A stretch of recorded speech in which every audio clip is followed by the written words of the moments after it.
the future, this could be a trail where we're like really focusing and treating the ash trees along this trail, and this could be like the ash trail. Right.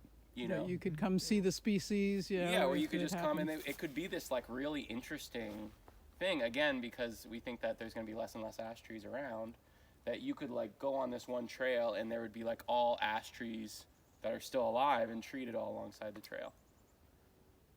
Okay, and then and if putting them in all in one place does make it a little bit easier for me, because then I don't have to walk, go to all these different places to treat different ash trees all over the place.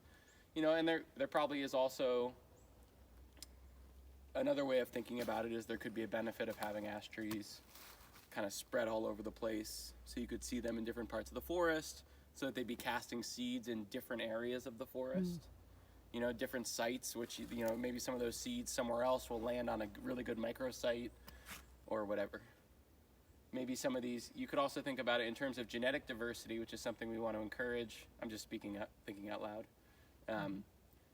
In terms of genetic diversity, which is something we want to encourage, these ash trees in this area are a population, and they might be related.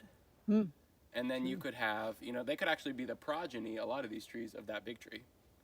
I would assume, yeah. And then there might be sort of genetically separate populations which might have different qualities elsewhere in the forest. So we might be able to assume that large tree might be a female.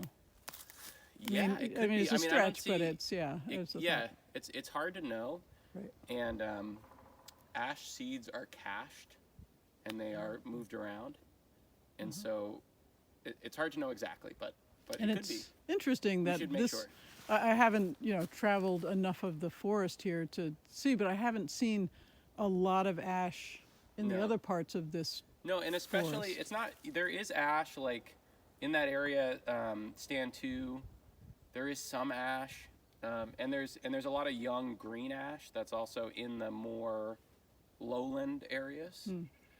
Because on soils like that in the Champlain Valley, green ash and elm are like early successional species.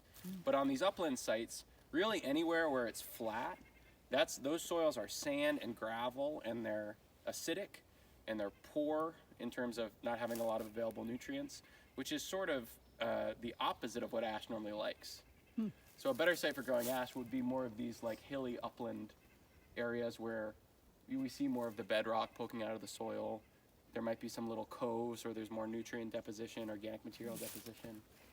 That is a more intuitively ash site. Interesting that this area is so many ash. I don't think ash was harvested in former years to really deplete the species. Yeah, I mean, where we're standing, it was cut in 2006. I think. Oh, okay. Or no, that's not true. 2016. Oh, more recent. Yep, more recent.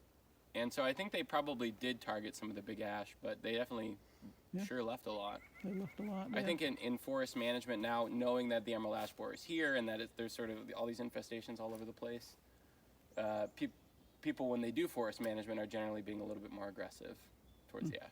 Right. Just knowing that, like, here's a tree that there's a 99.5% chance it's going to be dead the next time you come in there.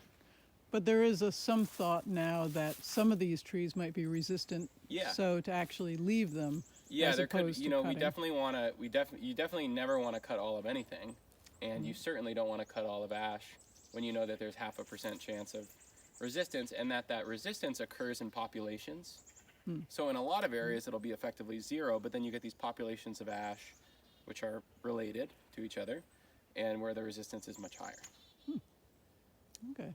Yeah, but then